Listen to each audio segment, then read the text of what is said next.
فلا مضل له ومن يضلل فلن تجد له وليا هاديا ولا نصيرا أشهد أن لا إله إلا الله شهادة نحيا بها ونموت عليها ونشهد أن محمدا عبده ورسوله لا نبي بعده أما بعد.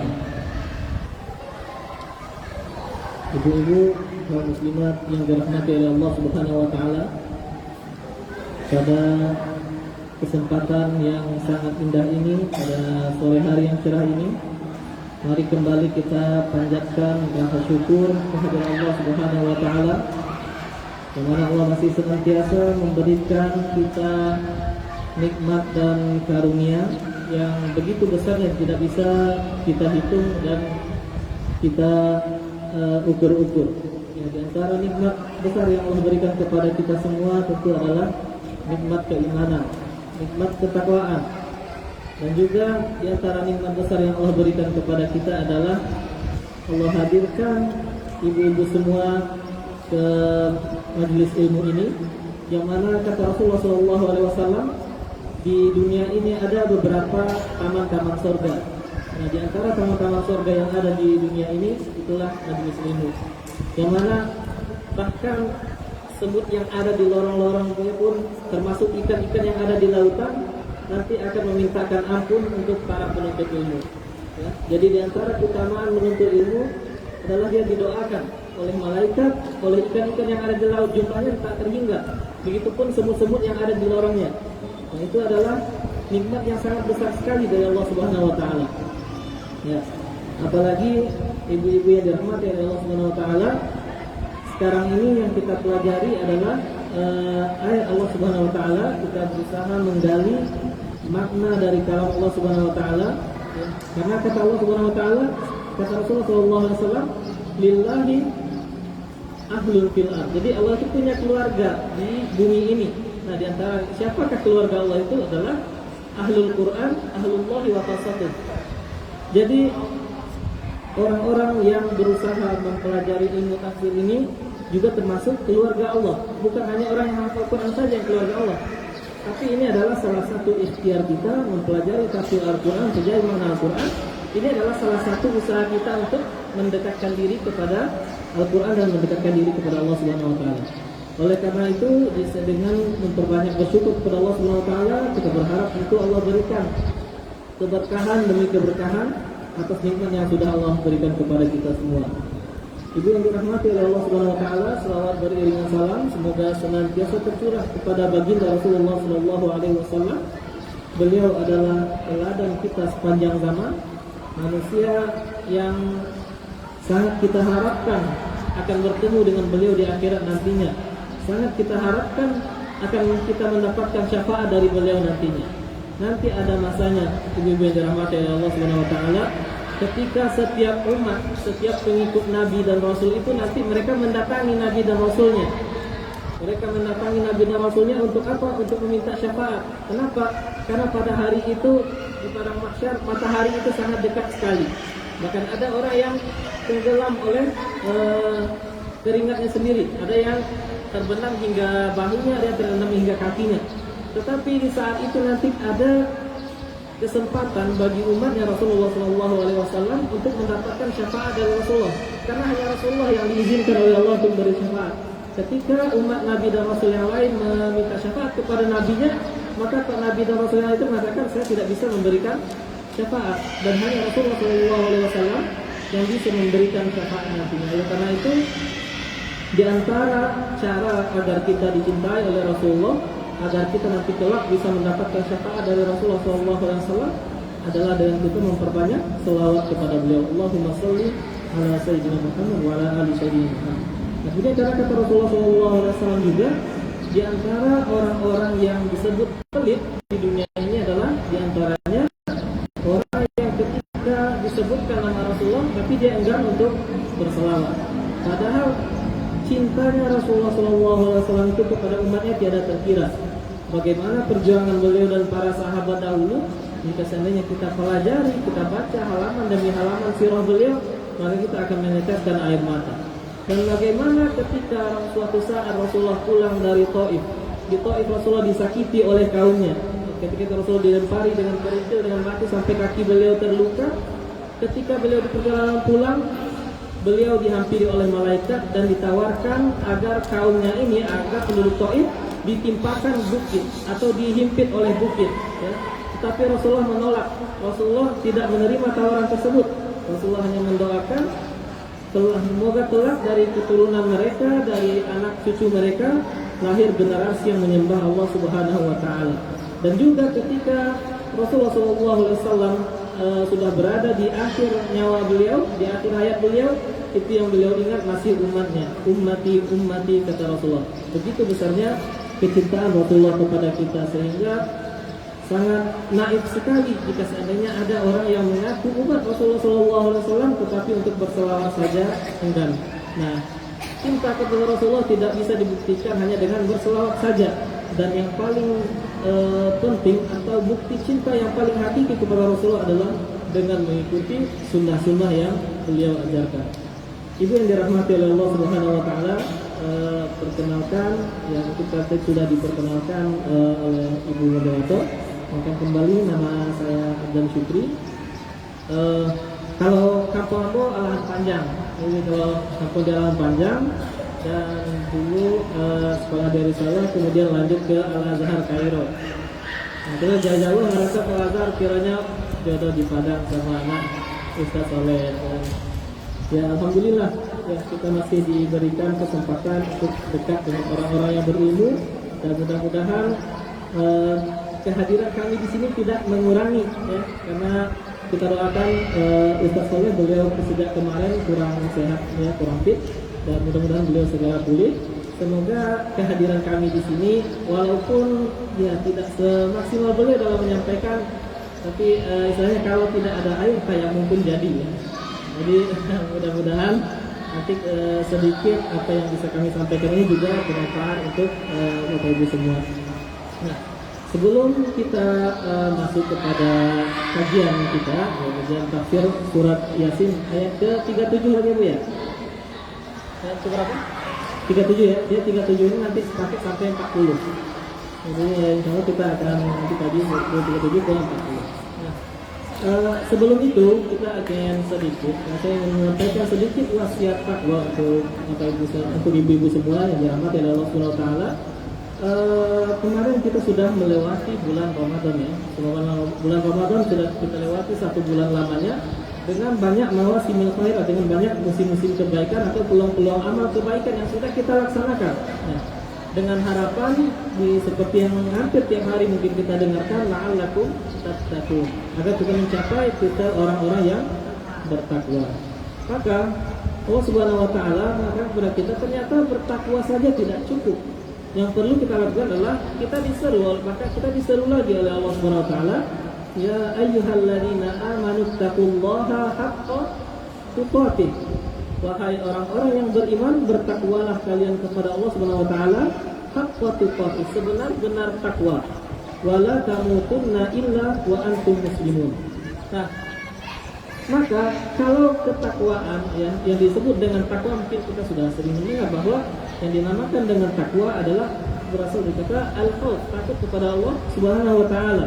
Nah, kemudian yang disebut dengan takwa juga adalah melaksanakan apa yang Allah perintahkan, menjauhi apa yang Allah larang.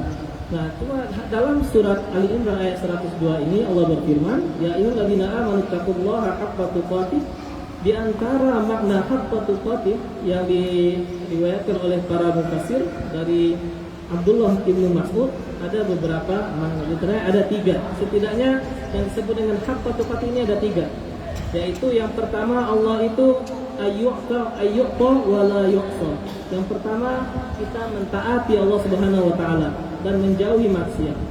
Itu adalah salah satu bentuk takwa yang sesungguhnya. Selalu taat kepada Allah Subhanahu wa taala dan menjauhi maksiat semaksimal mungkin.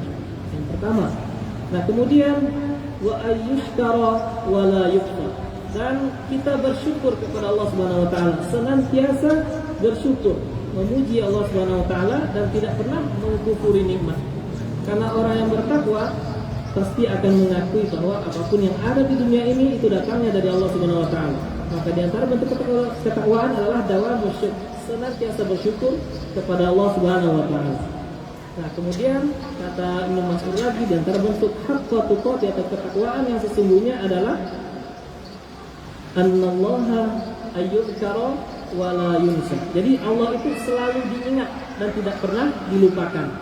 Nah, jadi kan Allah memuji juga, di antara orang-orang yang Allah puji itu adalah kelompok orang-orang beriman yang Allah namakan ulul albab, orang-orang yang memiliki akal yang cemerlang. Nah, di antara tanda mereka adalah alladzina yadhkurunallaha qiyaman wa qu'udan wa 'ala junubihim, senantiasa mengingat Allah. Jadi tadi apa bentuk haqqa tuqati atau kesungguhan takwa yang ketiga adalah senantiasa mengingat Allah Subhanahu wa taala. Kemudian Allah katakan wala tamutunna illa wa antum muslimun. Dan kemudian jangan sekali-sekali kalian mati kecuali dalam keadaan muslim. Kalimatnya sederhana, kita dilarang mati, kita nggak bisa, kita pasti mati. Ya. Yang dikatakan oleh para mufassir di sini adalah maknanya adalah kita harus senantiasa berada dalam Islam, senantiasa berserah diri kepada Allah Subhanahu wa taala, senantiasa berada di dalam ketakwaan, karena yang namanya al-mautu itu ya'ti saja. Datangnya itu tiba-tiba, tidak pernah dikira. Nah, karena Allah Subhanahu wa taala itu senantiasa memberikan kematian kepada seorang itu sesuai dengan apa yang dia biasakan. Kalau dia terbiasa dalam ketaatan kepada Allah Subhanahu wa taala, maka dia nanti akan diwafatkan dalam keadaan seperti itu. Oleh karena itu, Allah memerintahkan kepada kita untuk senantiasa bertakwa kepada Allah Subhanahu wa taala, dan dengan harapan kelak nanti Allah berikan kita husnul khatimah di akhir hayat atau akhir hidup kita. Nah, jadi kemarin kita sudah berusaha semaksimal mungkin untuk menggapai ketakwaan. Maka setelah Ramadan ini saatnya kita melanjutkan amal-amal ini sampai kapan?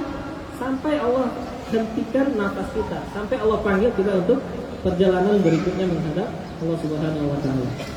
Nah, itu yang dirahmati oleh Allah Subhanahu wa taala, itu sedikit permulaan untuk kajian kita pada sore hari ini, dan insyaallah kita akan lanjutkan dengan tafsir surat Yasin ayat ke-37.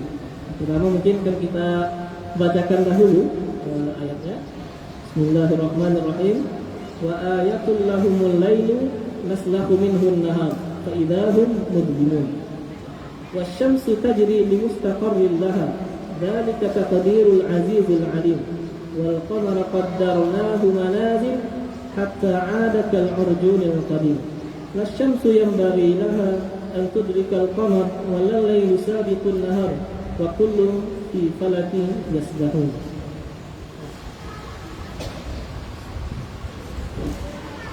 Jika seandainya dari ayat-ayat sebelumnya, maka surat Yasin ini berkisah tentang seorang dai yang mengajak kaumnya untuk beriman kepada Allah Subhanahu wa taala. Kemudian dia memberikan bukti-bukti tentang kekuasaan Allah Subhanahu wa taala, bagaimana Allah itu maha kuasa sehingga hanya Allah nanti yang layak untuk disembah. Nah, surat Yasin ayat ke-37 sampai ke-40 itu masih berbicara tentang kekuasaan Allah Subhanahu wa taala. Jadi ayat ini berbicara tentang kekuasaan Allah Subhanahu wa taala, bahwa hanya Allah sendiri yang mampu melaksanakan apapun yang Ia kehendaki. Dan di antara tanda-tanda kekuasaan Allah Subhanahu wa taala, yaitu Allah sebutkan wa ayatul lahum, itu sebagai tanda-tanda kebesaran Allah bagi mereka, al-lailu naslaku minhun nahar fa idahum mudlimun.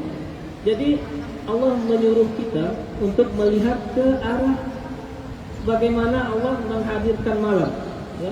Bagaimana Allah menghadirkan malam setelah siang, setelah adanya siang yang terang benderang, Allah hadirkan malam sehingga tiba-tiba mereka menjadi gelap. Faidahum mudlimun. Nah, kemudian kita lihat kalimat perkata dari sini. Kemudian yang pertama adalah wa ayatun, itu artinya adalah tanda kebesaran dari Allah Subhanahu wa taala. Kemudian yang ingin Allah tunjukkan kepada kita dalam ayat ini adalah tanda kebesaran Allah itu, yaitu adanya malam dan siang. Yang mana malam dan siang itu selalu beriringan, ya. Setelah malam selalu ada siang, setelah siang kembali malam lagi. Nah, pada adanya malam dan siang ini bagi orang-orang yang bagi ulul albab tadi atau bagi orang yang Allah berikan basirah atau Allah berikan akal yang cemerlang, maka dia bisa menangkap bahwa ini adalah bagian dari tanda-tanda kebesaran Allah Subhanahu wa taala. Bahkan di surat Al-Furqan itu Allah katakan bahwa ketika kita bahkan disuruh melihat kepada bayangan, ya, kepada bayangan Allah suruh kita untuk melihat bayangan. Bagaimana Allah itu mengatur bayangan. Jika seandainya Allah berkuasa, maka Allah bisa menjadikan bayangan itu tetap saja. Bisa jadi bayangan itu selalu panjang atau bayangan itu tidak ada sama sekali. Nah, ini artinya kan antara siang dan malam. Tapi kata Allah, jika seandainya Allah jadikan bayangan itu selalu panjang saja atau siang hari terus, maka siapa yang nanti akan berkuasa mendatangkan malam, yang mana malam ini adalah tempat istirahatnya bagi manusia. Nah, kemudian Allah kata lagi, jika seandainya Allah berkuasa, Allah jadikan kehidupan ini atau dunia ini tanpa ada bayangan sama sekali. Tanpa ada bayangan berarti artinya malam saja yang ada.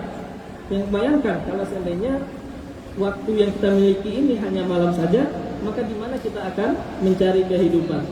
Tapi itulah bagaimana, karena surat Yasin ini adalah surat Makkiyah, masih berbicara tentang usul tauhid atau keimanan kepada Allah Subhanahu wa taala, maka seperti yang kita ibu-ibu yang dirahmati oleh Allah Subhanahu wa taala ketahui bahwa surat Yasin itu berbicara banyak tentang pokok-pokok keimanan kepada Allah Subhanahu wa taala, yang mana mengajak akal kita, mengajak kaum muslimin atau bahkan umat Rasulullah ketika itu, karena dibacakan kepada orang-orang yang belum beriman agar mereka menggunakan akalnya melihat tanda-tanda kebesaran Allah yang ada di sekitar kita. Kemudian Allah katakan naslahu minhun nahar fa idza hum mubinun. Kalimat naslahu itu artinya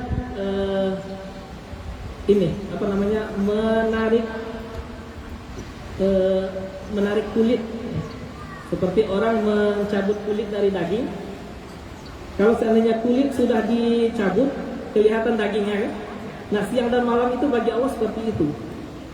Ya, ketika siang sudah Allah pindahkan atau sudah Allah gerakkan, yang terlihat adalah kegelapan. Nah, Allah berikan pembahasannya seperti itu. Atau secara bahasanya di dalam Al-Quran itu Allah katakan, wa ayatul lahumul lailu naslahu minhun nahar. Dan sebagai tanda kebesaran bagi mereka adalah malam yang kami hadirkan ketika kami sudah menghilangkan siang, atau ketika Allah sudah menyelesaikan siang hari, maka timbul atau datanglah malam yang mana tiba-tiba hum mudlimun, ya, kalau malam sudah tiba berarti mereka akan berada dalam kegelapan. Itu diantara yang makna yang ada di dalam surat Yasin ayat ke-37, bahwa di antara tanda-tanda kebesaran Allah adalah adanya malam dan siang, pergantian malam dan siang. Dan bahkan kata Allah di surat An-Naba, mungkin di antara ibu-ibu yang dirahmati oleh Allah ini sudah banyak yang hafal surat An-Naba, ya. Wa ja'alna lakumul laila libasa wa ja'alna nahara ma'asha. Jadi Allah katakan perumpamaan malam itu ada yang Allah katakan al-laila libasa, atau al-lail itu litaskunu fihi. Litaskunu itu maksudnya adalah untuk beristirahat. Kemudian wa ja'alna nahara ma'asha. Kemudian Allah jadikan siang untuk sebagai pencari penghidupan bagi manusia. Nah, jadi sekali lagi siang dan malam adalah tanda-tanda kebesaran dari Allah Subhanahu wa taala, yang mana bagi orang-orang yang beriman, bagi orang-orang yang memiliki akal sehat atau akal cemerlang, maka sekali berlalu siang dan malam dia akan meminta ampun kepada Allah Subhanahu wa taala dan semakin mengakui bahwa Allah itu Maha Kuasa. Nah, kemudian kita lanjutkan kepada ayat berikutnya, di ayat ke-38. Allah Subhanahu wa taala mengatakan, wasyamsu tajri limustaqarril laha dzalika taqdirul azizil alim. Nah, kemudian tadi kita sudah bahas di ayat ke-37, tanda kebesaran Allah adalah malam dan siang. Nah, kemudian Allah berikan lagi tanda kebesaran Allah berikutnya, yaitu apa? Yaitu asyamsu, matahari. Ya. Pada matahari dapat banyak kebesaran Allah Subhanahu wa taala. Dan di ayat ini Allah katakan bahwa matahari itu tajri limustaqarril laha. matahari itu berjalan pada mustaqarnya atau pada jalurnya. Dzalika taqdirul azizul alim. Jalurnya sudah ditentukan oleh Allah Subhanahu wa taala.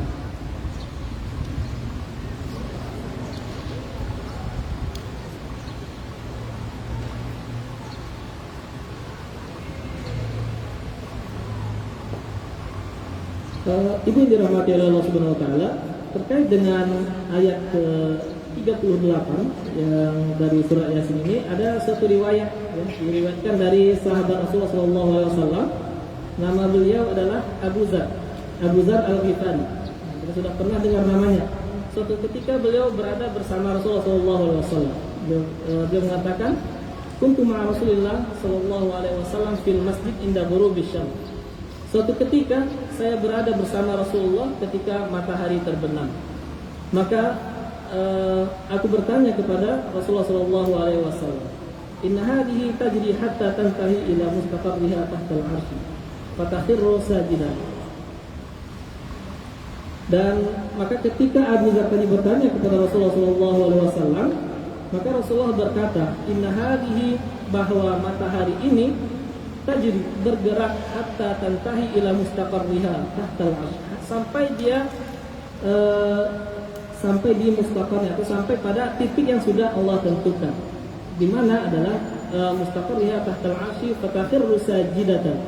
Maka ketika matahari, kalau dalam hadis Nabi ini dikatakan bahwa ketika matahari sudah selesai dari tugasnya menyinari bumi di dalam satu hari, maka matahari itu menghadap Allah Subhanahu wa taala, menghadap Allah Subhanahu wa taala untuk bersujud kepada Allah Subhanahu wa taala. Fala tazalu kadzalika hatta yuqalu laha irtafi. Dan matahari itu senantiasa bersujud kepada Allah Subhanahu wa taala sampai dikatakan kepada matahari, naiklah, ya. Irtafi min haitsu ji'ti fatarji fatusbiha tali'ah. Nah, kemudian matahari diizinkan atau diperintahkan untuk naik kembali. Nah, maka muncullah hari berikutnya.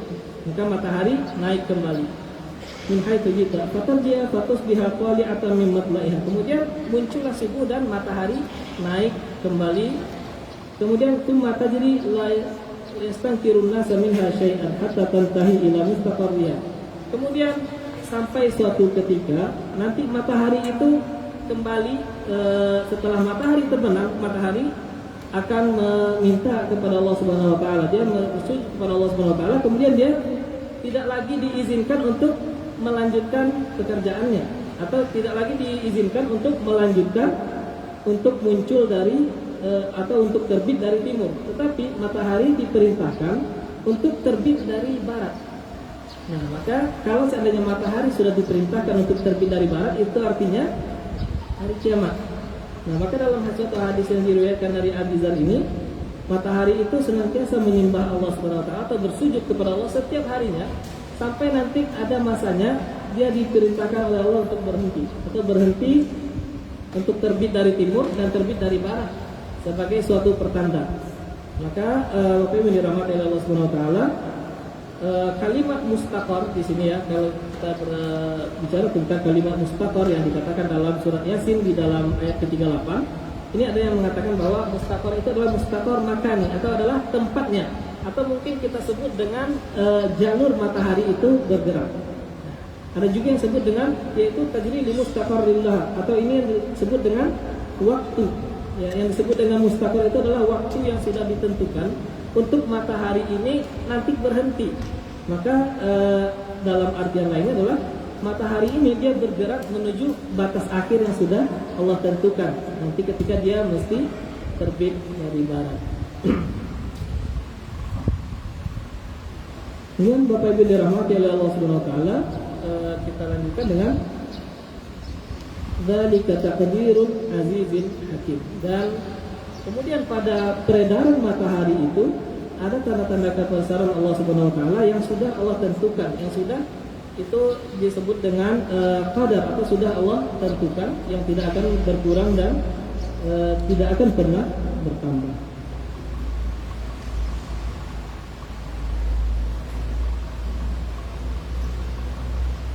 Kemudian di dalam satu hadis yang lain yang juga diriwayatkan dari Abdullah bin Amr, ya, dalam beliau berkata, inna syamsa tatlu'u fatarudduha dunubu bani adam hatta idza gharabat sallamat wa sajadat. Sesungguhnya matahari itu dia nanti akan terbit, ya. Matahari itu senantiasa terbit, kemudian dia nanti digerakkan atau dikembalikan oleh dosa-dosa Ibnu Adam. Jadi yang menggerakkan matahari itu, yang buat matahari itu terbenam adalah dosa-dosa anak Adam kalau di dalam riwayat ini. Kemudian hatta idza gharabat sallamat wa sajadat. Kemudian ketika dia sudah terbenam, dia salat dan bersujud kepada Allah Subhanahu wa taala, wasta'dana, dan kemudian meminta izin kepada Allah Subhanahu wa taala, fayu'danu lahu, kemudian dia diizinkan untuk terbit kembali. Sama seperti hadis yang kita sebutkan tadi. Kemudian hatta idza kana yaumun gharabat fasalamat wa sajadat.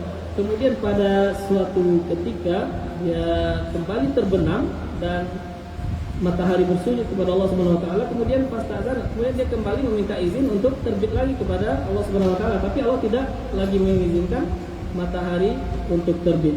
Maka pada hari itu adalah famin yauma idzin ila yaumil qiyamah la yanfa'u nafsan imanuha. Maka ketika matahari tidak lagi Allah izinkan untuk muncul atau untuk terbit dari timur, ketika matahari sudah Allah perintahkan untuk terbit dari mana dia terbenam tadi, atau dia terbit dari barat, maka ketika itu adalah tanda-tanda hari kiamat, yang mana nanti la yanfa'u nafsan imanuha. Seorang itu tidak akan lagi bermanfaat keimanannya ketika hari itu dia baru beriman. Jadi ketika matahari masih terbit dari timur, sebenarnya masih adalah kesempatan bagi orang-orang berakal untuk beriman kepada Allah Subhanahu wa taala. Nah, kemudian kita lanjutkan kepada ayat berikutnya, pada ayat ke-39, Bapak Ibu yang dirahmati oleh Allah Subhanahu wa taala.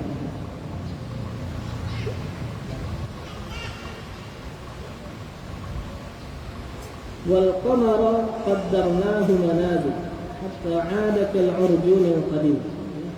Kalau di ayat ke-37 ya, sebagai bentuk kekuasaan, sebagai bentuk kekuasaan Allah SWT, Allah perintahkan kepada kita untuk memperhatikan peredaran siang dan malam, pergantian siang dan malam sebagai bukti kebesaran dari Allah Subhanahu wa taala. Maka pada ayat berikutnya Allah perintahkan kita untuk melihat matahari. Ya, jadi Allah perintahkan kepada kita untuk melihat matahari, dan melihat matahari sebagai tanda kebesaran Allah juga. Dan tidak cukup sampai di sini, Allah tambah lagi tanda-tanda kebesaran Allah Subhanahu wa taala. Dan Allah katakan wal qamara qaddarnahu manazil. Nah, dan bulan kata Allah Subhanahu wa taala qaddarnahu manazil. Jadi Allah tentukan juga jalur dia sendiri. Ja'alnahu yasiru sayran akhir. Jadi Allah jadikan bulan itu juga memiliki pergerakan tersendiri. Ya, ala mudiyyish syuhur. Jadi bulan itu senantiasa bergerak. Kalau matahari itu gerakannya hampir sama setiap harinya, maka bulan itu, kalau bulan Allah berikan dia pergerakan itu pergantiannya sekali sebulan. Karena nanti tujuan Allah menggerakkan bulannya adalah lita'lamu adadas sinina wal hisab. Jadi pergerakan bulan dan matahari ini Allah Subhanahu wa taala jadikan agar kita nanti bisa menentukan waktu. Kemudian Ibu yang dirahmati oleh Allah Subhanahu wa taala, kemudian Allah katakan atau di yas'alunaka 'anil ahilah. Jadi pada bulan dan matahari itu ada kesempatan kita untuk mengetahui waktu. Kalau asyamsu ya'rafu biha al-lail wan nahar. Maka dari matahari kita bisa mengetahui siang dan malam. Kemudian kama qala ta'ala yas'alunaka 'anil ahilah qul hiya mawaqitu lin-nasi wal hajj. Kemudian dari pergerakan bulan kita juga bisa mengetahui waktu-waktu, mawaqitu lin-nasi wal hajj. Jadi kita bisa mengetahui nanti waktu-waktu tertentu untuk beribadah kepada Allah Subhanahu wa taala. Allah katakan juga huwallazi ja'ala asy-syamsa diya'an wal qamara nuran wa qaddarnahu manazil ta'lamu adadas sinina wal hisab. Dan bahkan Allah Subhanahu wa taala yang telah menjadikan matahari begitu terang benderang dan bulan Allah jadikan sebagai cahaya. Jadi kalau matahari itu dalam bahasa Arab itu bahasanya diya. Karena cahaya matahari terang tapi tidak bisa kita lihat. Ya, karena dia begitu silau. Jadi dalam bahasa Al-Qur'an matahari itu diya, silau dan menyilaukan. kemudian Allah jadikan bulan itu bercahaya. Allah jadikan bulan nuran wa qaddarnahu manazila. Allah tentukan pergerakannya masing-masing agar kita mengetahui hitungan waktu dan tahun. Kemudian Allah juga katakan sebagai bentuk bahwa matahari dan bulan ini adalah dua tanda-tanda kebesaran Allah Subhanahu wa taala. Wa ja'alna al-laila wan nahara ayataini famahawna ayatal lail. Jadi Allah jadikan malam dan siang sebagai dua tanda-tanda kebesaran Allah Subhanahu wa taala. Kemudian ketika Allah sudah menyelesaikan malam, maka Allah jadikan siang hari terang benderang, ya. Siang hari terang benderang, kita bertaku fadlan min rabbikum, agar kita bisa mencari rezeki, berusaha untuk mencari keutamaan dari Allah Subhanahu wa taala.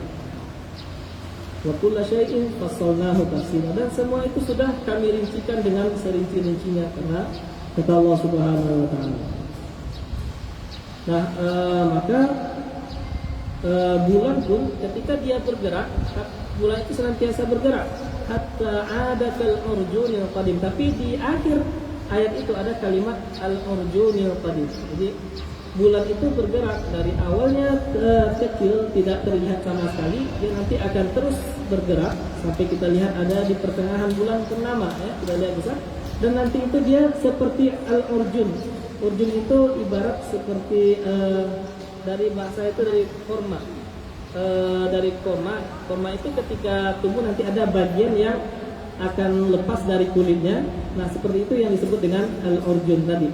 Jadi bulan itu dari yang awalnya terlihat sangat besar, tapi nanti di ujungnya nanti dia akan hilang kembali. Dan seperti itu pergerakan bulan karena Allah, kata Allah Subhanahu wa taala. Nah, kemudian itu yang dirahmati oleh Allah Subhanahu wa taala. Kita lanjut kepada ayat ke-40 dari firman Allah Subhanahu wa taala pada ayat ini. Yang pertama, yang berikutnya adalah lasyamsu yanbaghi laha an tudrikal qamar. Imam Mujahid mengatakan likulli minha haddun la ya'buhu wa la yaqsiru duhu. Jadi kata Imam Mujahid, salah satu imam tafsir juga yang terkenal di setelah generasi sahabat di kalangan tabi'in, bahwa asyamsu atau matahari itu tidak akan pernah menyenggol bulan, dan begitu pun sebaliknya. Jadi karena setiap masing-masing antara matahari dan bulan itu Allah jadikan jalurnya masing-masing dan akan tidak pernah akan bersenggolan. Nah, kapan nanti dia akan berbenturan? Ketika matahari sudah terbit dari barat, ketika sudah dekat hari kiamat. Idza jaa sultanu hadza dhahaba. Matahari dan bulan itu ketika matahari datang maka bulan akan hilang. Dan begitu pun sebaliknya. Nah, diantara yang memberikan pendapat adalah ada imam namanya beliau Abdul Razak Abdul Muhammad, dan diriwayatkan dari Hasan Fiqali, lasyamsu yanbaghi laha an tudrikal qamar. Kemudian bahwa bulan matahari tidak akan pernah mendahului bulan. Nah, dan begitu pun bulan tidak akan pernah mendahului matahari. Dan begitu pun antara siang dan malam juga tidak akan pernah saling mendahului. Nah, kata Allah Subhanahu wa taala, wa kullu lasyamsu yanbaghi laha an tudrikal qamar walal lailu sabiqun nahar, dan malam tidak akan pernah mendahului siang. Maka kalau dalam bahasa sederhananya, misal malam hari untuk besok tidak mungkin dia datang hari ini, dia pasti datang besok setelah siang hari besok. Begitupun seterusnya. Yaqulu yanbaghi idza kana lailu ayakuna lailun akhar. Jadi malam dan siang pun Allah pergantikan atau Allah pergiliirkan, dan dia senantiasa bergerak dan tidak akan pernah saling mendahului. Wa kullun fi falaki yasbahun. Dan setiap itu, ya, semuanya, maksudnya yang dimaksud dari semuanya dalam ayat ini, yang Allah sampaikan di dalam ayat ini adalah malam dan siang, matahari dan bulan, fi falakin yasbahun, berada di dalam garis edarnya masing-masing, berada di dalam jalur orbitnya masing-masing, dan tidak akan pernah saling mendahului. Maka dalam ilmu astronomi, para ilmuwan astronomi mungkin akan lebih mengerti bahwa bagaimana detailnya jalur pergerakan bulan dan matahari tersebut, sehingga dia tidak akan pernah saling bersenggolan dan saling berbenturan. Nah, itu adalah di antara bentuk kekuasaan Allah Subhanahu wa taala dan bagaimana detailnya Allah mengatur alam semesta ini, sampai pergerakan bulan dan matahari pun Allah atur sedemikian rupa dengan sangat detail sekali.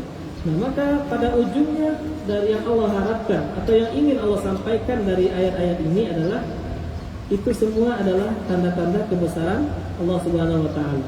Nah, karena Al-Qur'an ini isinya itu bisa jadi kisah, ya, bisa jadi isinya kisah sejarah, bisa jadi isinya hukum-hukum atau hukum-hukum syariat, perintah dan larangan, dan bisa jadi isinya adalah ajakan kepada kita untuk menggunakan akal. Dan ketika ibu-ibu semua yang dirahmati oleh Allah Subhanahu wa taala membahas atau mengkaji surat yang berkaitan dengan surat Makkiyah atau surat yang Allah turunkan di Mekah, maka mayoritas atau kebanyakan yang akan kita dapati dari surat-surat tersebut adalah ayat-ayat yang mengajak kita untuk menggunakan akal, untuk senantiasa melihat bagaimana Allah itu betul-betul maha kuasa sekali. Ya, jadi yang ujungnya adalah hanya Allah sendiri yang layak untuk disembah. Karena ketika dakwah Rasulullah di Mekah, yang Rasulullah sampaikan adalah pokok-pokok keimanan. Dan begitu pun dengan ayat-ayat yang Allah turunkan adalah tentang keimanan. Tidak diturunkan oleh Allah Subhanahu wa taala perintah berjihad, puasa dan lainnya, tetapi ayat-ayat ini berbicara tentang keimanan dan keyakinan kepada Allah Subhanahu wa taala. Nah, salah satu cara mencapai keimanan kepada Allah Subhanahu wa taala itu adalah dengan menggerakkan akal. Karena akal adalah nikmat besar yang Allah berikan kepada manusia.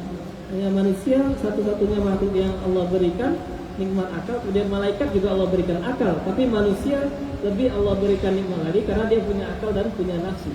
Ya, karena dengan akal inilah nanti kita bisa atau manusia bisa mengenal Tuhannya. Nah, itu yang dimaksud dari surat Yasin ayat ke-37 sampai ke-40 ini. Nah, maka Bapak Ibu dirahmati oleh Allah Subhanahu wa taala, ketika kita semakin membaca, kita semakin mempelajari apa yang Allah sampaikan ini, maka dan harapannya atau ujungnya ya, atau pelajaran durus mustafadah, apa yang bisa kita pelajari dari tanda-tanda kebesaran Allah ini. Nah, yang pertama itu adalah bahwa tadi kita sudah berkatakan bahwa siang dan malam itu bergerak terus ya. Dia akan senantiasa bergerak terus dan sampai ujungnya ketika Allah tidak lagi izinkan matahari untuk kembali ke timur atau kembali terbit dari timur. Nah, matahari mungkin tentu akan terus bergerak, tetapi nanti ada batasan, mungkin umur kita yang ada batasnya. Nah, maka di antara pelajaran yang akan bisa kita ambil dari ayat ini adalah dalam setiap pergerakan siang dan malam itu adalah waktu kita untuk taat kepada Allah Subhanahu wa taala. Untuk terus menggunakan waktu yang masih Allah berikan untuk senantiasa meningkatkan ketaatan kepada Allah Subhanahu wa taala. Nah, karena kata Rasulullah SAW, kita diperintahkan untuk di dunia ini menjadi orang yang terasing ya. Kun fid dunya ka'annaka gharib, kata Rasulullah. Jadilah engkau di dunia ini seperti orang yang terasing, orang asing atau orang-orang yang sedang melakukan perjalanan. Au abiru sabil. Idza asbahta fala tantazirul masa. Jika seandainya sedang berada di pagi hari, maka untuk taat kepada Allah Subhanahu wa taala jangan menunggu siang hari. Nah, kemudian fa idza amsayta fala tantazirus sabah. Jadi jika seandainya sedang berada di sore hari, maka tidak perlu menunggu pagi untuk memulai ketaatan dan memulai beribadah kepada Allah Subhanahu wa taala. Nah, kemudian dan di antara siang dan malam ini juga Allah katakan bahwa Allah juga nanti akan memberikan rahmat-Nya. Ya. Kemudian Allah juga memberikan ampunan. Ya. Kalau di dalam satu hadis dari Rasulullah SAW, Innallaha azza wa jalla yabsutu yadahu bil-laili. Jadi Allah Subhanahu wa taala senantiasa membuka tangannya atau Allah membuka pintu ampunan ya. Memberikan pintu ampunan bil-laili di malam hari. Untuk siapa? Liyatuba musii'un nahar, agar nanti Allah memberikan ampunan kepada orang-orang yang melakukan kesalahan di siang hari. Dan kemudian Allah juga membukakan pintu rahmatnya atau membukakan pintu ampunannya pada siang hari. Allah bukakan pintu ampunan beliau pada siang hari untuk memberikan taubat, memberikan ampunan kepada orang-orang yang bersalah di siang hari. Nah, kata di antara hadis Rasulullah juga berkaitan dengan ampunan Allah Subhanahu wa taala, "Innallaha yaqbalu taubatal 'abdi ma lam yughargir." Jadi Allah itu nanti akan menerima taubatnya manusia atau taubatnya hamba-hamba Allah Subhanahu wa taala sampai ada batasnya. Batas untuk menerima kita bertaubat kepada Allah Subhanahu wa taala imma akhir dari matahari tadi atau imma dulu syamsul gharib, atau bisa jadi akhir kesempatan bertaubat itu adalah matahari terbit dari barat tadi, atau bisa jadi nafas kita yang sudah sampai ke tenggorokan. Nah, maka ketika kita sudah mempelajari ayat-ayat Allah Subhanahu wa taala tentang bagaimana siang dan malam terus bergerak, bagaimana matahari itu terus bergerak dan selalu bergerak sampai nanti dihentikan pergerakannya oleh Allah Subhanahu wa taala, maka orang beriman tidak akan menunggu waktu atau tidak akan berleha-leha, tidak akan menyia-nyiakan kesempatan yang Allah berikan untuk senantiasa taat dan mendekatkan diri kepada Allah Subhanahu wa taala. Ya, ibu yang dirahmati oleh Allah Subhanahu wa taala, kami kira untuk kajian kita pada sore hari ini kita masih ada waktu. Oh, masih bisa kita lanjutkan sampai jam berapa? Oh, 10 malam. Apa ibu?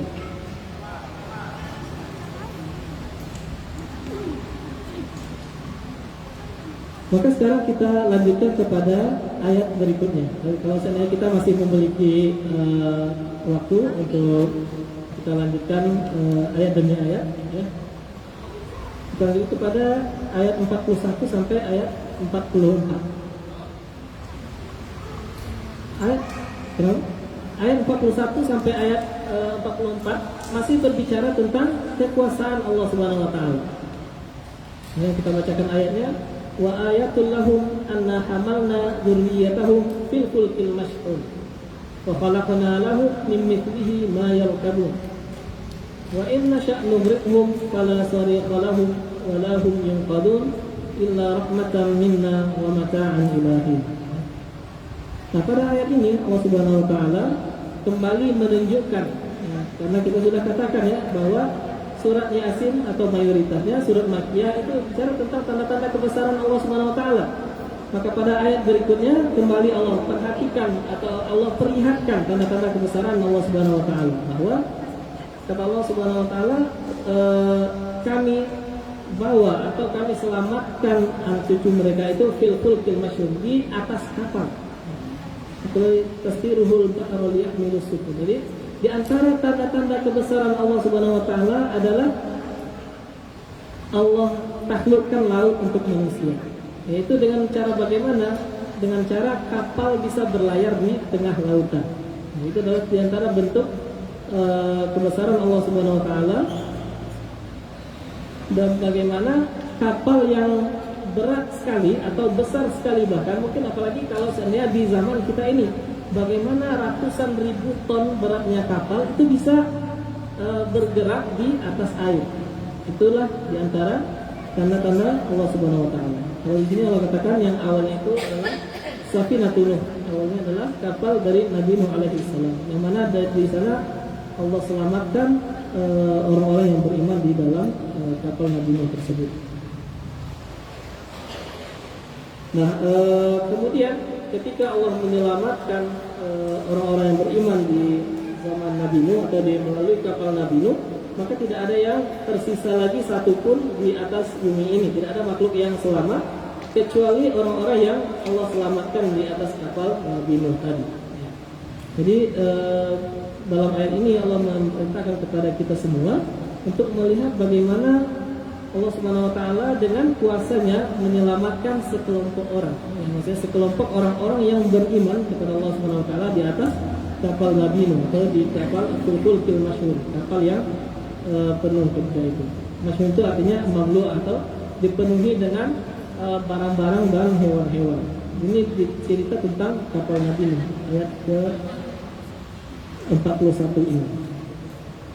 Nah, Ibnu Abbas mengatakan kalimat al-mashhun dalam ayat ini artinya adalah al-muwaqqar, atau artinya kapal itu sangat penuh sekali. Kemudian Allah Subhanahu wa taala mengatakan wa khalaqna lahum min mithlihi ma yarkabun. Nah, kemudian Allah Subhanahu wa taala juga mengatakan bahwa di antara ciptaan Allah Subhanahu wa taala itu ada yang bisa dikendarai oleh manusia. Dan di antara tanda-tanda kebesaran Allah adalah Allah menciptakan makhluk-makhluk yang bisa mereka kendarai. Nah, kalau kata Ibnu Abbas dikatakan di sini yang dimaksud dengan mayar kabun di sini adalah al-ibil. Ya. Dia adalah ibil itu atau onta itu ibarat kapal, tetapi dia di darat karena tugasnya sama untuk sebagai alat transportasi bagi manusia atau sebagai alat untuk berpindah. Nah, itu adalah tanda bentuk-bentuk kebesaran Allah Subhanahu wa taala. Selain Allah pernah menciptakan atau Allah menghadirkan kapal Nabi Nuh yang bisa berlayar di tengah lautan, dan bahkan Allah juga tidak usah jauh-jauh ke sana, lihat aja di sekitar kamu, kata Allah Subhanahu wa taala, bahwa ada di antara makhluk Allah yang bisa mereka kendarai. Yaitu ketika zaman Nabi Muhammad yang menjadi kendaraan mereka adalah onta. Alaiha warkabuna. Nah, kemudian wa khalaqna lahum min mithlihi ma yarkabun. Di sini juga dikatakan bahwa itu disebutnya adalah kapal ataupun kendaraan-kendaraan di darat. Nah, ini ayat ini berbicara tentang bahwa makhluk-makhluk Allah yang bisa kita kendarai itu adalah salah satu dari bagian dari tanda-tanda kebesaran Allah Subhanahu wa taala.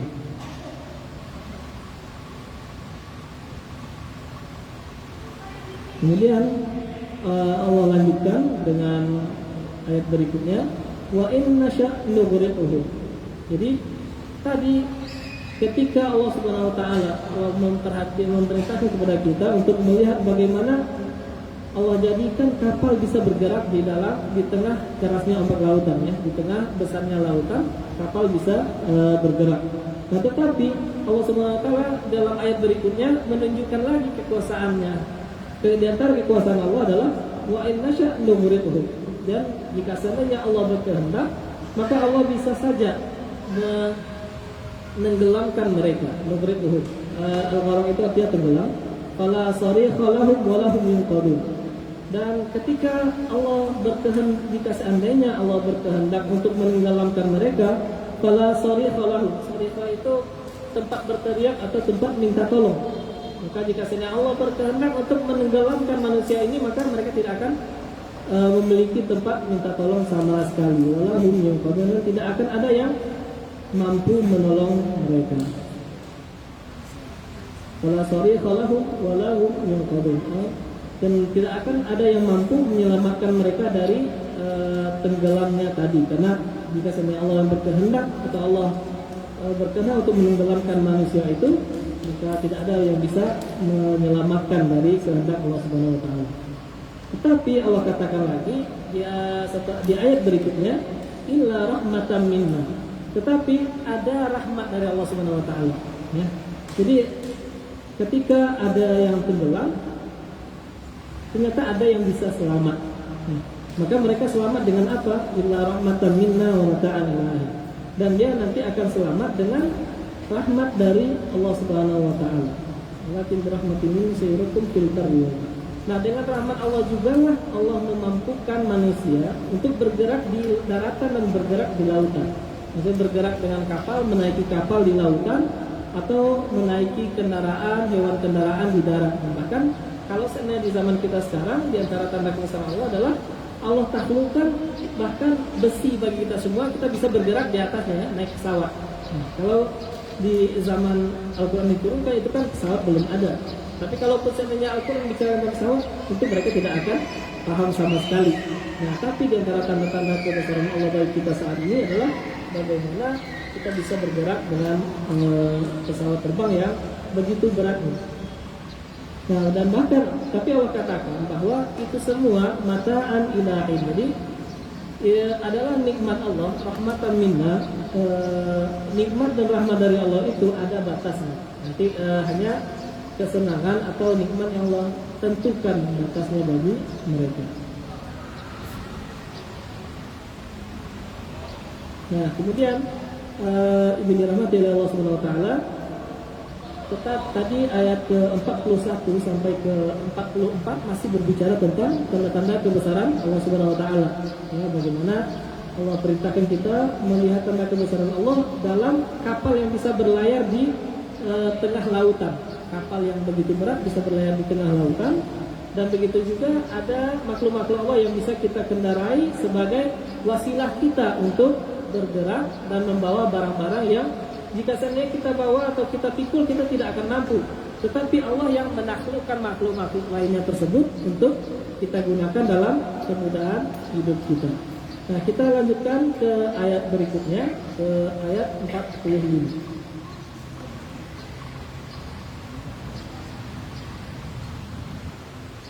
Kemudian kita bacakan ayat 45 itu dia sampai ayat 47. Masih kita membahas dalam tafsir Ibnu Katsir. Wa idza qila lahum ittaqu ma baina aydikum wa ma khalfakum la'allakum turhamun. Wa ma ta'tihim min ayatin min ayati rabbihim illa kanu 'anha mu'ridin. Wa idza qila lahum anfiqu mimma razaqakumullah qala alladziina kafaru lil ladziina aamanu anut'imu man law yasha'u Allahu at'ama in antum illa fi dhalalin mubin. Kemudian pada ayat berikutnya Allah Subhanahu wa taala mengabarkan atau berkata kepada kita semua tentang bagaimana sifatnya orang kafir itu. Bagaimana perilaku orang kafir atau sikap orang kafir ketika mereka diajak untuk bertakwa, mendekatkan diri kepada Allah Subhanahu wa taala. Wa idza qila lahum ittaqu ma baina aydikum wa ma khalfakum.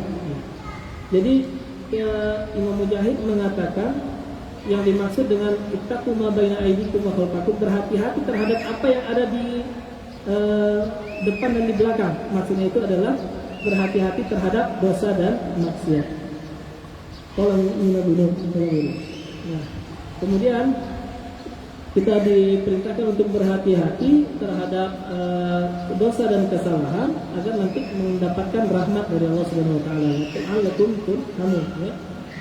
Dan beliau mengatakan la'allallaha bittiqaikum dzalika yarhamukum. Jadi ketika kita berhati-hati terhadap kemungkinan dosa yang mungkin kita lakukan di kiri, di kanan, di depan dan di belakang, ketika kita berhati-hati dari dosa tersebut, maka yang kita harapkan adalah Allah memberikan rahmat kepada kita. Allah menyelamatkan kita dari azabnya. Dan itu Allah tunjukkan kepada orang kafir tadi, ya. Ketika orang-orang kafir itu diajak untuk bertakwa atau untuk menghindari dosa agar nanti mendapatkan rahmat, dan tapi nanti kita akan lihat bagaimana respon mereka pada ayat berikutnya. Kemudian kita lanjut kepada ayat ke-46.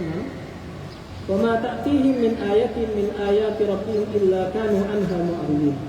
Maka Allah Subhanahu wa taala masih berbicara terkait dengan penentangan atau kesombongan orang-orang kafir yang tidak mau beriman kepada Allah Subhanahu wa taala. Allah katakan wa ma ta'tihim min ayatin, dan tidaklah datang tanda-tanda kebesaran Allah kepada mereka, dan bahkan bukan hanya satu ayat saja tapi ayatin min ayati rabbihim. Jadi telah banyak tanda-tanda kebesaran yang Allah berikan kepada mereka. Illa kanu anha mu'ridin, kecuali mereka terus saja ingkar, terus saja membangkang terhadap perintah Allah Subhanahu wa taala. Maksudnya adalah memang orang kafir ini, orang-orang yang tidak ingin beriman kepada Allah Subhanahu wa taala, walaupun banyak tanda-tanda kebesaran Allah berikan. Tadi dari yang sebelumnya kita sudah katakan, siang dan malam tanda-tanda kebesaran Allah. Kemudian matahari dan bulan juga tanda-tanda kebesaran Allah. Dan juga Allah berikan bagaimana Allah gerakkan kapal di tengah lautan, juga tanda-tanda kebesaran Allah. Tapi sudah sebanyak itu tanda-tanda kebesaran diberikan oleh Allah Subhanahu wa taala, ternyata ada orang-orang yang masih ingkar, masih enggan untuk menyembah kepada Allah Subhanahu wa taala, masih saja mengingkari kebesaran dari Allah Subhanahu wa taala, dan mereka tidak menggunakan tanda-tanda kebesaran Allah itu sebagai sarana untuk mendapatkan hidayah atau mendapatkan keimanan. Nah, kemudian mereka ini juga pada ayat berikutnya Allah berkata, wa idza qila lahum anfiqu mimma razaqakumullah. Dan mereka ini ketika diajak, ya, ketika mereka diajak untuk berinfak atas apa yang sudah Allah berikan atau atas apa yang sudah Allah rezekikan kepada mereka. Qala alladziina kafaru lil ladziina aamanu. Maka orang-orang yang kafir juga, orang-orang kafir, orang yang tidak beriman kepada Allah Subhanahu wa taala ini, mereka nanti akan mengatakan kepada orang-orang yang beriman, kenapa kami juga harus berinfak kepada mereka? Kenapa kami harus memberikan makan kepada mereka? Dan bahkan jika seandainya Allah berkuasa, Allah akan berikan sendiri kepada mereka. Anut'imu man law yasha'ullahu at'ama. In antum illa fi dhalalin mubin. Dan sesungguhnya kalian ini berada di dalam kesesatan yang sangat nyata sekali. Nah, maka ayat ini bercerita tentang keadaan orang-orang kafir dan tentang bagaimana Allah sudah tunjukkan begitu banyak nikmat, begitu banyak tanda-tanda kebesaran. Kemudian Allah juga katakan bagaimana jika seandainya mereka diajak untuk bertakwa kepada Allah Subhanahu wa taala, mereka enggan atau mereka ingkar. Dan dengan begitu banyaknya ayat-ayat kebesaran Allah Subhanahu wa taala, mereka masih ingkar. Nah, kemudian Allah juga katakan bahwa di antara tanda-tanda kekuasaan Allah adalah Allah memberikan rezeki kepada hamba-Nya. Nah, orang-orang yang kafir yang enggan kepada Allah Subhanahu wa taala ini, ketika mereka diajak untuk berinfak, memberikan apa yang sudah Allah berikan kepada mereka, apa yang sudah Allah titipkan kepada mereka untuk diinfakkan, tidak semuanya, hanya beberapa bagian saja. Tetapi begitulah orang-orang yang emang enggan atau orang-orang kafir yang tidak beriman kepada Allah, mereka akan berkata dengan sombongnya, anut'imu man law yasha'ullahu at'ama. Kenapa kita harus ikut memberi makan orang yang Allah beri makan? Kenapa kami harus mengeluarkan harta kami, maksudnya. In antum illa fi dhalalin mubin. Dan mereka ini maka berkata kepada orang-orang beriman, kalian ini dalam kesesatan yang nyata. Ini adalah suatu hal yang sangat lucu sekali, bagaimana orang kafir berkata kepada orang beriman, kalian ini dalam keadaan tersesat. Nah, maka Allah Subhanahu wa taala mengatakan bahwa berinfak itu juga sangat luar biasa keutamanya di sisi Allah Subhanahu wa taala. Dan ketika kita berbicara tentang ayat tentang infak dan sedekah, maka di antara yang Allah sampaikan di antara keutamaan sedekah adalah matalul ladzina yunfiquna amwalahum fi sabilillahi kamathali habbatin ambatat sab'a sanabil fi kulli sumbulatin mi'atu habbah. Perumpamaan orang yang berinfak, yang bersedekah di jalan Allah Subhanahu wa taala itu ibarat orang menanam satu biji. Satu biji ini menghasilkan 7 ranting, satu pohon dengan 7 ranting. Setiap rantingnya nanti menghasilkan 100 biji kembali. Sehingga lipat ganda yang Allah berikan untuk orang-orang yang senantiasa berinfak ini adalah 700 kali lipat. Dan bahkan nanti di akhirat ya, Allah juga katakan ada di antara orang-orang yang meminta dikembalikan ke dunia. Ya, kenapa mereka minta dikembalikan lagi ke dunia? Untuk apa? Untuk bisa berinfak atau bersedekah walau sesaat. Nah, ternyata di antara keutamaan sedekah atau keutamaan infak sedekah ini adalah dia nanti akan menjaga dari api neraka. Nah, karena dalam satu hadis Rasulullah SAW, jagalah diri kalian dari api neraka walau dengan sebiji kurma. Nah, itu di antara keutamaan sedekah adalah menjaga diri kita ini dari api neraka. Maka tidak heran kalau dalam Al-Quran Allah katakan nanti di antara orang-orang yang sedang Allah siksa di neraka, mereka minta dihidupkan kembali, hidupkan sejenak agar mereka bisa bersedekah atau mengeluarkan harta yang mereka miliki. Nah, tetapi ketika itu waktu sudah tidak bisa dikembalikan lagi dan hanya akan menjadi penyesalan. Nah, jika seandainya di dalam surat ini Allah katakan bagaimana keengganan orang kafir untuk berinfak atau mengeluarkan harta mereka, maka Allah memuji orang-orang yang bertakwa itu. Allah katakan wa fi amwalihim haqqun ma'lum lis-sa'ili wal mahrum. Dan di antara tanda-tanda orang-orang yang beriman, atau kalau sebenarnya kita baca pada aflahal mu'minun ya, surat al-mu'minun, dari awalnya Allah sebutkan beberapa tanda-tanda orang-orang yang beriman, orang-orang yang nanti akan beruntung adalah orang-orang yang dalam harta mereka itu ada hak-hak tertentu untuk orang-orang yang berhak. Ada di antaranya adalah al-sa'ili wal mahrum. Ada memang orang-orang miskin, mereka tidak mampu tapi mereka meminta. Karena mereka meminta karena memang ketidakmampuannya. tetapi ada lagi yang disebut dengan al-mahrum, atau dia menjaga dirinya agar tidak meminta-minta. Mereka ini aslinya membutuhkan, tetapi tidak meminta-minta sama sekali. Nah, maka kebalikan dari ini, jika seandainya orang kafir, orang yang mengingkar kepada Allah Subhanahu wa taala, mereka enggan untuk infak atau mengeluarkan hartanya di jalan Allah Subhanahu wa taala, maka orang-orang beriman adalah kebalikannya. Dan dengan sendirinya mereka akan mengeluarkan harta yang Allah berikan. Dan bahkan di antara harta itu ada yang memang wajib dikeluarkan. Itu yang nanti kita sebut dengan zakat. Ya, karena kata Rasulullah kata Allah Subhanahu wa taala, "Khudh min amwalihim shadaqatan tutahhiruhum wa tuzakkihim biha." Dan di antara harta-harta mereka itu nanti ambillah sebagian. Ambil sedekah dari harta-harta mereka. Tujuannya adalah untuk apa?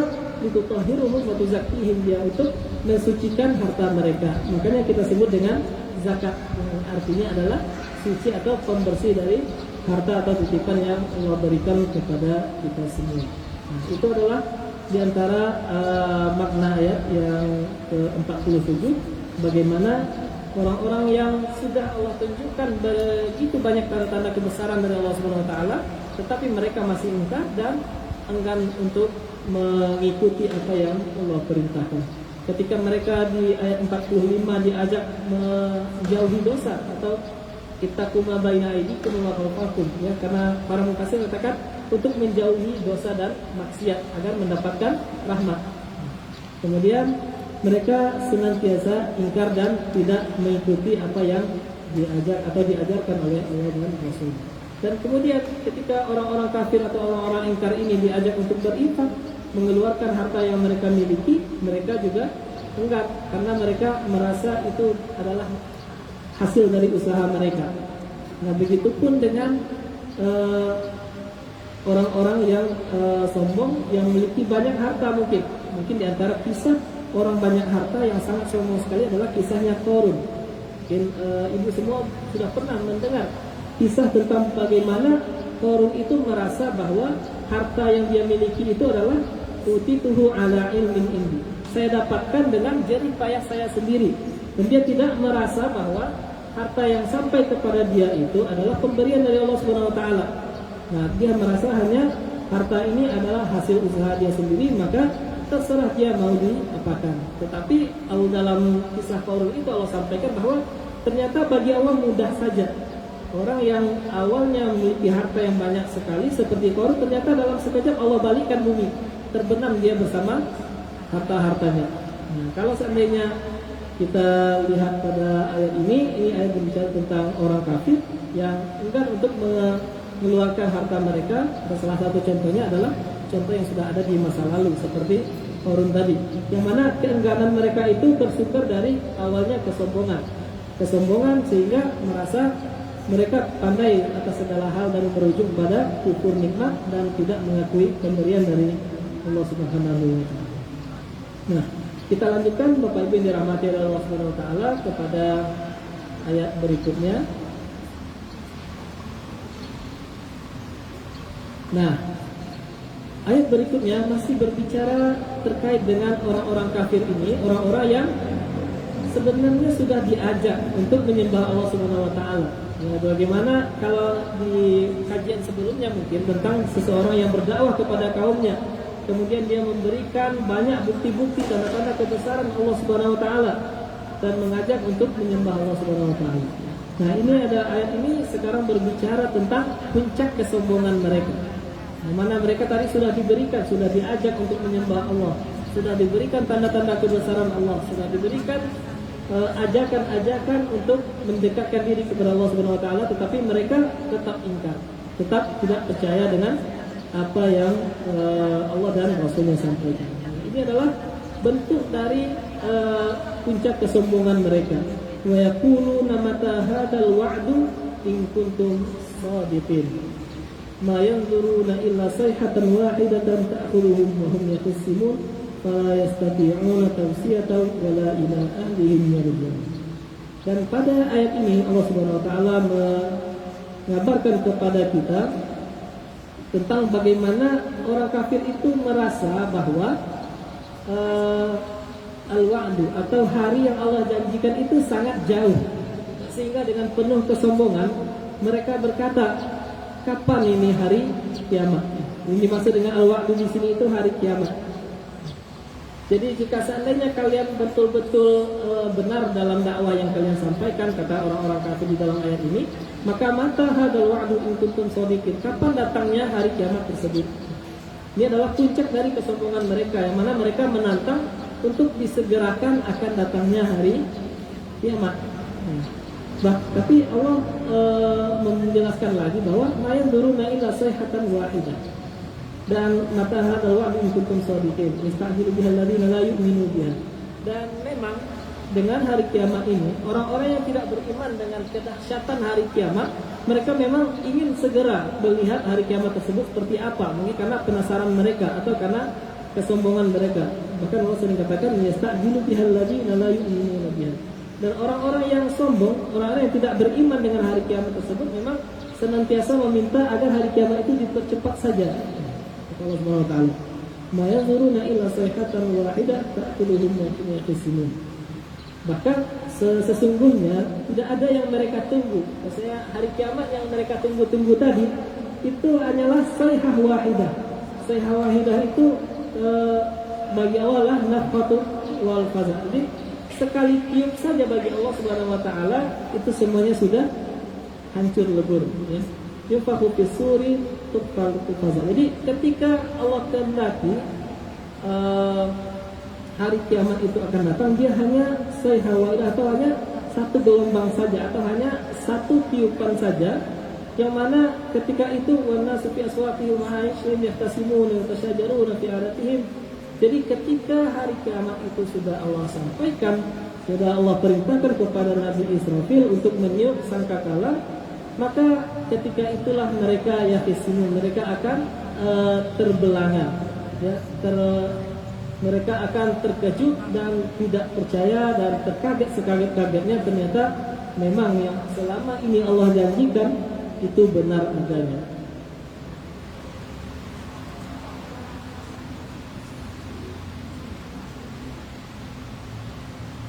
Dan kemudian Allah katakan, fala yastati'una tawsiyatan wala ila ahlihim yarji'un. Kemudian maka ketika waktu yang sudah Allah janjikan itu tiba, ketika hari kiamat atau nafkah atau al-wa'du tadi, hari yang Allah janjikan, hari kebangkitan atau hari kiamat itu sudah Allah tentukan, maka mereka ini tidak bisa lagi tausiah atau tidak bisa lagi berharap tentang dengan apa yang mereka miliki, alama yang mikunahu al-amru ahum minzal wala ila ahlihim yarji'un. Ketika hari kiamat itu tiba, bahkan untuk mengingat keluarga saja itu sudah tidak ada kesempatan lagi. Jangankan untuk memberi tahu atau mengingatkan keluarga mereka, tapi hanya untuk sekedar mengingat keluarga saja lagi sudah tidak ada waktu. Nah begitulah, karena Allah sampaikan al-wa'du atau janji yang Allah sampaikan di hari kiamat itu, yaitu sayhatan wahidah, sekejap saja, dan dalam sekejap semuanya berubah dan tidak ada lagi kesempatan untuk saling mengingatkan dan untuk kembali kepada keluarga masing-masing. Nah, maka yang dirahmati oleh Allah Subhanahu wa taala, kemudian kita lanjutkan ke ayat 51 sampai ayat 54 dari surat Yasin ini. Apa? Oh, ada setengah 6. Berarti kita cukupkan di ayat 50 ya. 50. Nah, kita Bapak Ibu yang dirahmati oleh Allah Subhanahu wa taala, secara garis besar dari ayat ke-37 sampai ayat ke-50 yang sudah kita baca dengan berbagai kalimat-kalimat yang mungkin sulit kita pahami di dalamnya. Di antara tadi kalimatnya adalah naslaqu minhun nahar atau kalimat-kalimat lainnya yang itu dalam kalimat bahasa Arab. Tapi ada inti dari ayat-ayat ini, di mana ayat ini masih bercerita tentang bagaimana Allah menunjukkan tanda-tanda kebesarannya dan bagaimana Allah masih memberikan kesempatan untuk beriman kepada hambanya tersebut. Nah, sampai nanti di ayat ke 40 ayat berikutnya atau nanti di 48, 49, 50 Allah tunjukkan batasnya. Jadi batasnya itu adalah ketika al-wa'du atau hari yang Allah janjikan itu datang, dia itu hanya seperti sayhah wahidah, hanya seperti tiupan saja, hanya seperti hal sepele saja bagi Allah Subhanahu wa taala, tetapi itu semua nanti akan merubah segalanya. Dan ketika hari yang Allah janjikan itu tiba, ketika nanti kita mungkin ketika kita mengaji tafsir lagi di surat lainnya akan lebih jelas, seperti surat Al-Infitar atau surat At-Takwir, yang mana memang surat-surat yang berbicara tentang hari kiamat, ya. Idza syamsu kuwirat wa idza nujumu kadarat wa idza jibalu suyirat. Dan Allah katakan nanti di antara gambaran kengerian hari kiamat adalah matahari itu nanti akan digulung.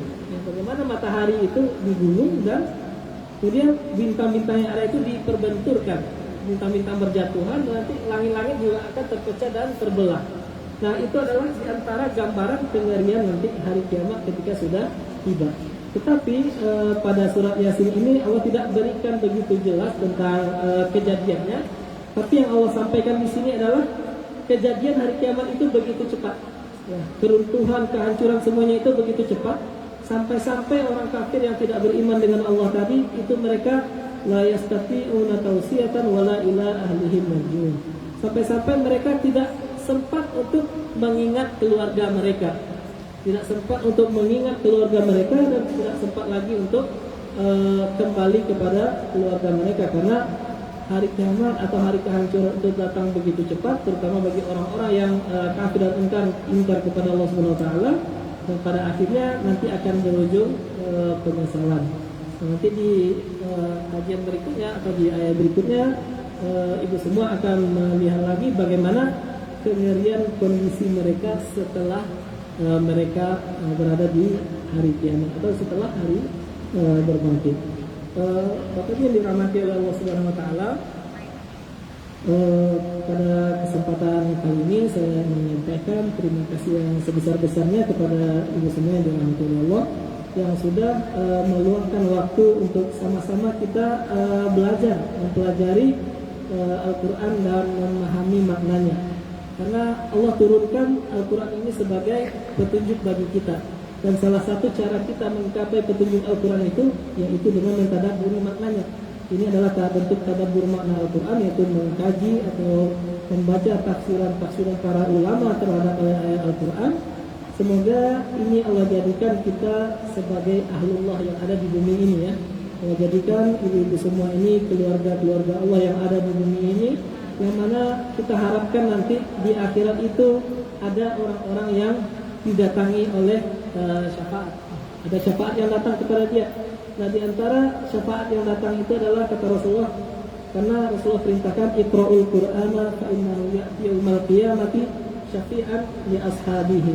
Jadi nanti dengan senantiasa kita membaca Al-Quran, mempelajari Al-Quran ini, nanti di akhirat akan datang dia memberikan syafaat kepada kita semua.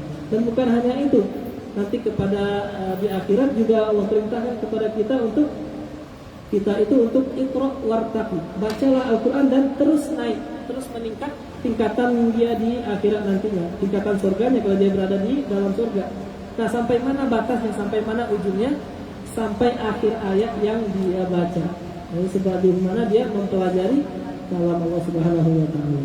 Nah, maka Bapak Ibu, sebagai penutup dari kajian kita kali ini, kami ingin sedikit menyampaikan bahwa mempelajari tafsir Al-Quran ini adalah salah satu ilmu yang paling mulia. Karena yang kita pelajari adalah kalam Allah Subhanahu wa taala. Yang kita pelajari adalah perkataan yang paling mulia. Yang paling mulia adalah Allah Subhanahu wa taala melalui perantara manusia paling mulia. Karena dengan mempelajari tafsir, maka penafsiran yang paling mulia adalah Al-Quran ditafsirkan oleh Al-Quran sendiri. Dan juga Al-Quran nanti dia akan ditafsirkan oleh hadis Nabi SAW. Nah, ketika kita belajar tafsir, kita juga nanti sekaligus nanti kita akan mempelajari hadis Rasulullah SAW. Dan ketika kita mempelajari hadis, kita akan dekat dengan hadis Rasulullah, dan juga nanti kita akan dekat dengan para ulama, dekat dengan orang-orang yang sudah mewakafkan dirinya untuk membersamai Al-Quran ini dari masa ke masa. Nah, kata Rasulullah juga nanti di akhir itu al-mar'u ma'a man ahab. Seseorang itu nanti di akhirat bersama orang-orang yang mereka cintai. Nah, kalau seandainya kita mencintai Allah dan Rasulnya, mencintai orang-orang berilmu, para mufassirin, kita mencintai mereka, mudah-mudahan kalau seandainya amalan kita kurang, tetapi kita nanti ditempatkan bersama beliau karena kita mencintai para ulama tafsir tersebut. Ibu-ibu yang dirahmati oleh Allah Subhanahu wa taala, pada kesempatan yang singkat ini itu yang bisa kami sampaikan. Tentu banyak kekurangan dari kami dalam penyampaian ya. Banyak kalimat yang tidak sempurna, banyak makna mungkin yang tidak sempurna, dan itu adalah bentuk dari kekurangan kami sebagai manusia. Dan jika seandainya ada yang bermanfaat dari kajian kita kali ini, itu semua adalah taufik dari Allah Subhanahu wa taala. Dan jika seandainya ada kesalahan di dalamnya, itu adalah bentuk kekurangan kami sebagai manusia. Semoga Allah senantiasa berkahi kita dengan Al-Quran. Allah jadikan Al-Quran ini sebagai imam dan petunjuk bagi kita di bumi ini. Mari kita berdoa bersama-sama. Allahumma irhamna bil Quran waj'alhu lana imaman wa nuran wa hudan wa rahmatan. Allahumma dhakkirna minhu ma nasina wa 'allimna minhu ma jahilna warzuqna tilawatahu ana al-layl wa atraf an-nahar waj'alhu lana hujjatan ya rabbal alamin. Allahumma ij'al al-Qur'ana rabi'a qulubina wa nura sudurina wa jalaa ahzanina. Ya Allah, jadikanlah Al-Quran ini sebagai cahaya bagi hati kami, ya Allah, sebagai penghilang bagi keluh kesah dan gundah kami, ya Allah, sebagai imam yang menuntun kami menuju surga-Mu, ya Allah. Rabbana atina fid dunya hasanah wa fil akhirati hasanah wa qina adzabannar. Subhanaka rabbil izzati amma yasifun wa salamun 'alal mursalin walhamdulillahi rabbil alamin.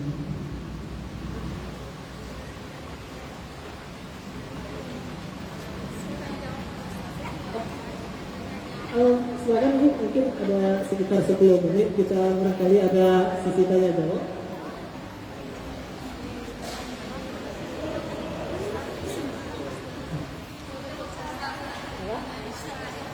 Oh iya. Oh gitu ya. Barangkali ada di antara ibu-ibu yang berada di dalam jika